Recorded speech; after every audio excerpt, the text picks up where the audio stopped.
This episode of Policing Matters is brought to you by Lexipol, the experts in policy, training, wellness support, and grants assistance for first responders and government leaders. To learn more, visit lexipol.com. That's LEXIPOL.com.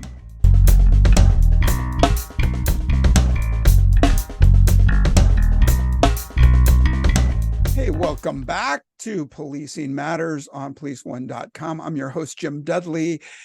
Hey, check us out on YouTube and you'll get a look at our guest and some graphics. And today we have a great show. In 1954, the United States Congress amended the 1938 act that made Armistice Day a holiday, striking the word armistice in favor of Veterans Day. President Dwight David Eisenhower signed the legislation on June 1st, 1954, and from then on, November 11th became a day to honor veterans of all wars.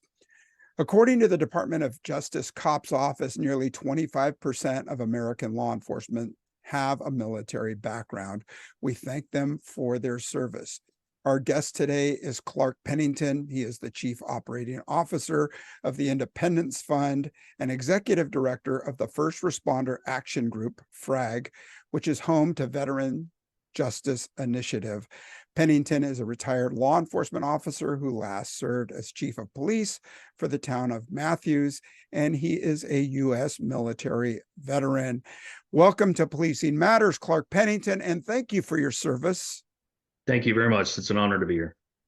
So tell us about the Veterans Justice Initiative. What's that about? So the Veterans Justice Initiative was initially founded and developed. It was created under the Independence Fund with partnership with North Carolina. We are a program under the House bill that was passed under No Veteran Left Behind. Our real goal is to confront the underlying deeply rooted mental health and substance abuse issues within our veteran community. And so how are veterans reached to get the services?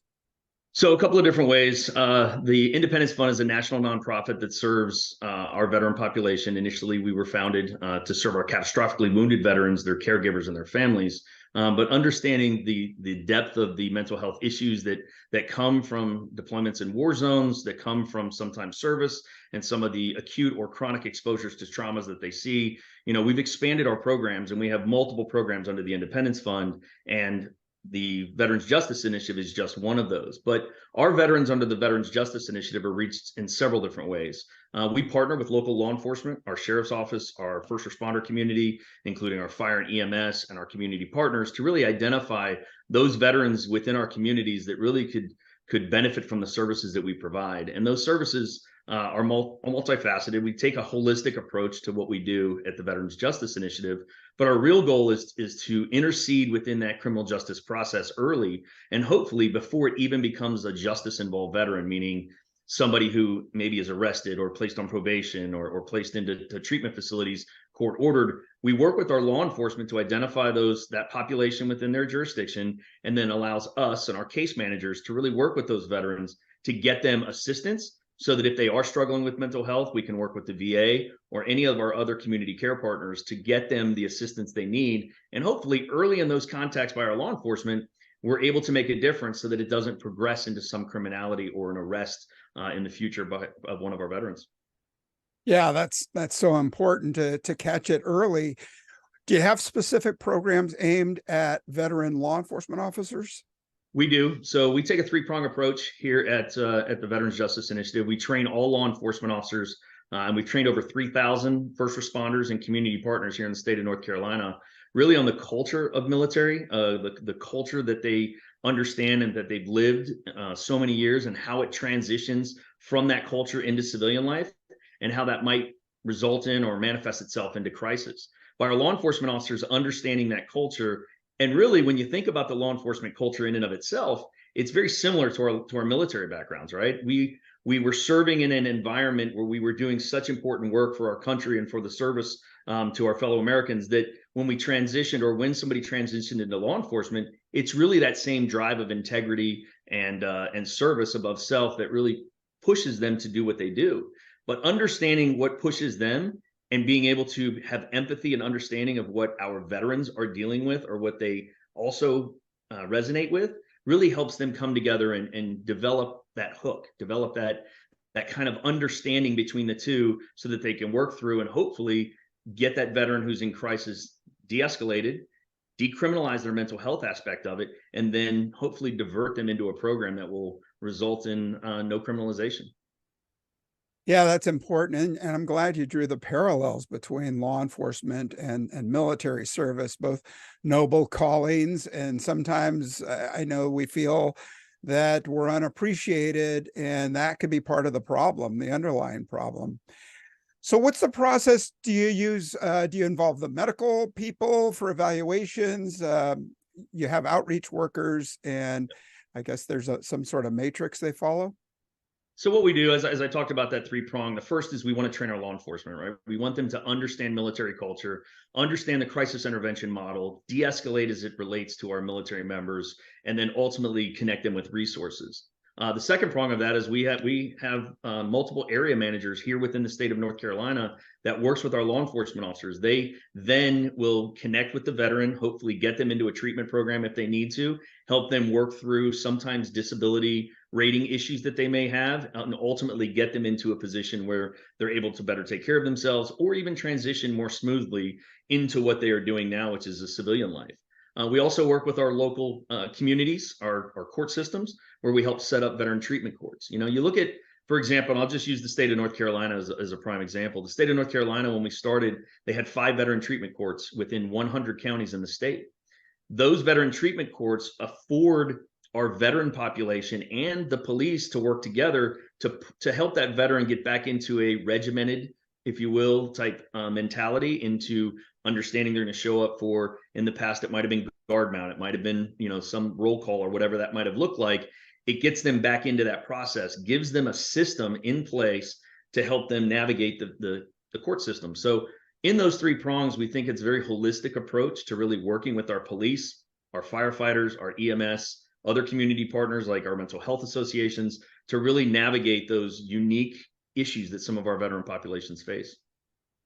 Sure. And some of those just might be from, you know, observed trauma, vicarious trauma. In law enforcement, you know, we're wrestling with people, we're getting into traffic collisions. Talking to some people in our last episode, we talked about cop line, a suicide cop line, and talking about repetitive head trauma or brain trauma. So we also have the military experience and the people who do the outreach. You have veteran officers looking for people to intake. Your counselors, what's their background?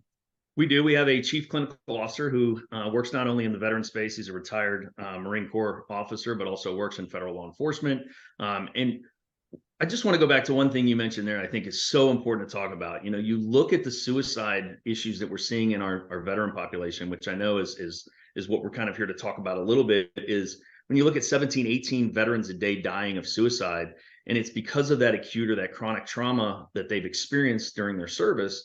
There is such a parallel to kind of look at with officer resiliency and understanding that a lot of what we've learned over the last 20 years during the wars that we've experienced, and the traumatic brain injuries, the TBIs that our soldiers and sailors and Marines have experienced, we can look at what we've learned in that space and apply it to law enforcement, because the amount of PTSD that some law enforcement experience as a result of their 20 or 30 or 40-year careers does start to manifest itself when they start to transition out of a regimented law enforcement career into a civilian law enforcement. So the Veterans Justice Initiative also works alongside many different sheriffs across the country, chiefs of police, to look at officer resiliency and how can we, as the Veterans Justice Initiative, use the lessons learned in our military community to really apply them to our law enforcement community and start to take action to reduce the amount of suicide we see within our police community or our law enforcement community, and how does that parallel some of the efforts that we're taking to reduce the suicides in our military or our veteran population. Yeah, it's so important. We've had the law enforcement officers memorial come on and talk about, you know, the large number of police officer suicide as well, and exactly from the things that you were just talking about.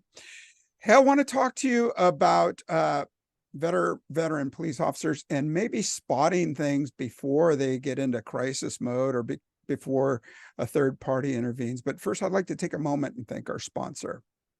Lexipol empowers first responders and public servants to best meet the needs of their residents safely and responsibly. Serving more than 2 million public safety and government professionals in over 8,000 agencies and municipalities, Lexipol offers a range of solutions that includes policies, training, behavioral health resources, news and analysis, and grant assistance services for law enforcement, fire and rescue, EMS, local government, and other agencies dedicated to public safety. To learn more, visit lexipol.com. That's LEXIPOL.com. And we're back, and I'm speaking with Clark Pennington, Chief Operating Officer for the Veterans Justice Initiative and FRAG. Now, Clark, we talked a little bit about police officer and veteran suicide. What can be done for a veteran police officer experiencing the early warning signs? Is there a hotline or a drop-in facility for immediate follow-up? I hate to think that, we only see people after they've reached the crisis stage. Yeah, and I think that's so important to remember if we're talking about two different issues here. If we're talking about the veteran suicide, if a veteran police officer or a police officer on the street comes into contact with a veteran and they start to see signs of crisis, and using some of the things that we've learned in crisis intervention and trying to identify when a person is in crisis and intervening very early. The way that we see in dealing with some of our veteran and some of our crisis that we see on the street, law enforcement has a limited response. They can either do what's called an emergency petition in Maryland or a involuntary committal here in North Carolina, whatever it's called in their state, by taking that person to the hospital. Second is if there's a criminal matter, we place them under arrest. Or third, typically they would just walk away. Well, FRAG and the Veterans Justice Initiative is providing that fourth option. We're providing an outreach where we can interact with that veteran to hopefully get them into some level of treatment if need be, substance abuse or whatever the ailment may be that they're struggling with, and try to work through that. But on the other side, looking at law enforcement, again, using a lot of what we've learned from the DoD and the VA and what they've done the studies on the impacts of trauma on our veterans. We've got to look in-house. We've got to look at law enforcement, and we've got to say, we're dealing with a lot of the same traumas, a lot of the same exposures to death, car accidents, child abuse, child abandonment, all of the different things that really weigh on us as professionals. We need to also use our crisis intervention training to kind of help each other. We need to be that resiliency, sounding post for our partners. We need to be able to identify when one of our buddies, our brothers, our sisters in blue are starting to struggle, and be that person that kind of steps in and says, hey, maybe we need to talk a little bit, or use our employee assistance program to try to get some outreach, or honestly reach out to FRAG. We are here for all of our first responder community, and we will help as much as we possibly can. As I said, we're working through the officer resiliency space. We're working through the mental health space, and we have individuals and resources that we can connect them to. Yeah, that's great. And we've posted all your links in the show notes below, so anybody listening to the podcast can go check out those websites. Hey, you talk about resiliency. I think that's great to teach resiliency, but sometimes there's that stigma where people just don't want to reach out for help, regardless of the issues. But I mean, you're talking about the big three of homelessness, substance abuse, and alcoholism, or maybe four, mental illness. How do you get involved with clients? I know you have officers reaching out. There's a seminal article by Malcolm Gladwell called The $1 Million Murray, and it's about a veteran in Reno, Nevada, who's just over years has taken up millions of dollars worth of services. How do we identify that person? Is it third parties that get them into treatment? And is it one time and it's fixed, or is it a multiple attempt before we can really start making impact? Yeah, so our connections come through a multifaceted of areas, right? A lot of it comes in from referrals from law enforcement officers on the street who are dealing with somebody in crisis who hasn't quite reached that level of criminality, or if they do, that still doesn't mean that they're pulling from the opportunity to have service, right? So a lot of our law enforcement officers will refer individuals over to us. before they get arrested and sometimes after, and some as they get IVC'd or emergency petition or taken to a hospital, whatever term is used in that jurisdiction, we're able to then get a waiver from that veteran and start to work through the process. The last part of the question, I think, was, is it one and done? It's absolutely not. We all know mental health is an ongoing process. It's an ongoing, really not struggle, but it's an ongoing effort on all of our parts to watch our partners back, watch the veterans back, serve a population that served us by really helping them continue with their mental health treatment. Everything we do has impacts left and right, right? So what we do as an individual may have an impact to somebody on our left or somebody on our right. And keeping that awareness and understanding that if that person to the left might be struggling, we need to connect, have that buddy process, if you will. And in the military, they have battle buddies.